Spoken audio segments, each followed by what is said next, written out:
ಬೇಡಿ ವಸಂತನಗರದಲ್ಲಿರೋ Srinidhi real ಫುಡ್ಗೆ ಭೇಟಿ ನೀಡಿ ನಿಮ್ಮ ನಾಲಿಗೆಗೆ ಹೊಸ ರುಚಿಯ ಪರಿಚಯ ಮಾಡಿಸಿ.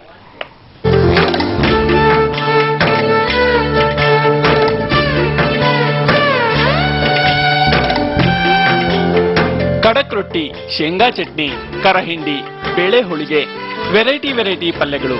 ಅಬ್ಬಬ್ಬಾ, ನೋಡ್ತಾ ಇದ್ರೆ ಹಾಗೆ ಬಾಯಲ್ಲಿ ನೀರಿರುತ್ತೆ. ತಿಂದು ಬಿಡೋಣ ಅನ್ಸುತ್ತೆ.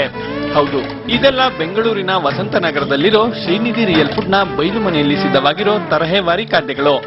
ಇಲ್ಲಿ ಉತ್ತರ ಕರ್ನಾಟಕ ಶೈಲಿಯ ವಿಶಿಷ್ಟ ಆಹಾರೋತ್ಸವವನ್ನ ಆಯೋಜಿಸಲಾಗಿದ್ದು 12 ದಿನಗಳ ಕಾಲ ಹಳ್ಳಿ ಸೊಗಡಿನ ಖಾದ್ಯಗಳನ್ನ ಗ್ರಾಹಕರಿಗೆ ಉಣಬಡಿಸಲಾಗ್ತಾ ಇದೆ. ಎಲ್ಲ ತಿಂಡಿ ತಿನಿಸುಗಳನ್ನ ಮಣ್ಣಿನ ಪಾತ್ರೆಗಳಿಂದಲೇ ತಯಾರು ಮಾಡಿರೋದು ಇಲ್ಲಿನ ಮತ್ತೊಂದು ವಿಶೇಷ.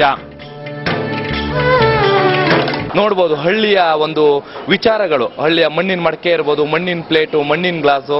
ಇವತ್ತು ಹೈಟೆಕ್ ನಗರದಲ್ಲಿ ನಾವೆಲ್ಲ ಹೈಟೆಕ್ ಜೀವನಗಳನ್ನ ಮಾಡ್ತಾ ಇದೀವಿ. ಅಂದ್ರೆ ಹಳ್ಳಿಯ ವಿಚಾರಗಳನ್ನ ಎಲ್ಲ ಮರಿತಾ ಇದ್ದೀವಿ. ಹಾಗೆ ಆ ಶತಮಾನದ ಹಿಂದೆ ಹೇಗಿತ್ತು ಅನ್ನುವ ವಿಚಾರವನ್ನ ಎಲ್ಲ ಇಟ್ಕೊಂಡು ಶ್ರೀನಿಧಿ ರಿಯಲ್ ಫುಡ್ ಈ ಸಲ ರಿಯಲ್ ಆಗಿ ಒಂದು ಹಳ್ಳಿಯ ವಿಚಾರವನ್ನ ಈ ಸಲ ಫೆಸ್ಟಿವಲ್ಗೆ ಅಳವಡಿಸಿಕೊಂಡಿದೆ.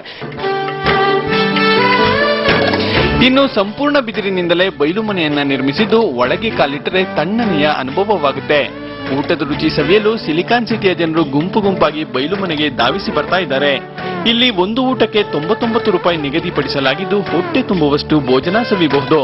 ಜೊತೆಗೆ ಊಟ ಮಾಡ್ತಾ ಇಂಪಾದ ಜಾನಪದ ಹಾಡುಗಳನ್ನ ಕೇಳಿ ಆನಂದಿಸಬಹುದು. ಇನ್ನು ಊಟ ಮುಗಿಸಿ ಹೊರಗಡೆ ಬಂದ್ರೆ ಉಚಿತವಾಗಿ ಗಿಳಿ ಮತ್ತು ಇಲಿ ಶಾಸ್ತ್ರವನ್ನ ಸಹ ಕೇಳಬಹುದು. ಇಲ್ಲಿ ಹತ್ರ ಸುಮಾರು IT ಕಂಪನೀಸ್ಗಳಿದೆ. ಸೊ ಒಳ್ಳೆ ಕ್ವಾಲಿಟಿ ಫುಡ್ ರೀಸನಬಲ್ ರೇಟ್ಗೆ ಎಲ್ಲೂ ಇಲ್ಲ. ತುಂಬಾನೇ ಫುಡ್ ಕ್ವಾಲಿಟಿ ಚೆನ್ನಾಗಿರಲ್ಲ ಅಥವಾ ಪ್ಲೇಸ್ ಚೆನ್ನಾಗಿರಲ್ಲ. ಇಲ್ಲಿ ಒಂಥರ ವಿಲೇಜ್ ಎನ್ವಿರಾನ್ಮೆಂಟು ಇದೆ. ಫುಡ್ ತುಂಬಾ ಚೆನ್ನಾಗಿದೆ, ಕ್ವಾಲಿಟಿ ತುಂಬಾನೇ ಚೆನ್ನಾಗಿದೆ. ಈ ಉತ್ತರ ಕರ್ನಾಟಕದ ಆಹಾರೋತ್ಸವ ಏಪ್ರಿಲ್ 1ರವರೆಗೆ ನಡೆಯಲಿದ್ದು ಪೇಟೆ ರುಚಿ ತಿಂದು ಸಾಕಾಗಿರೋರು ಒಂದ್ಸಲ ಇಲ್ಲಿಗೆ ವಿಸಿಟ್ ಕೊಡಬಹುದು. Ravish HS, TV9 Bengaluru.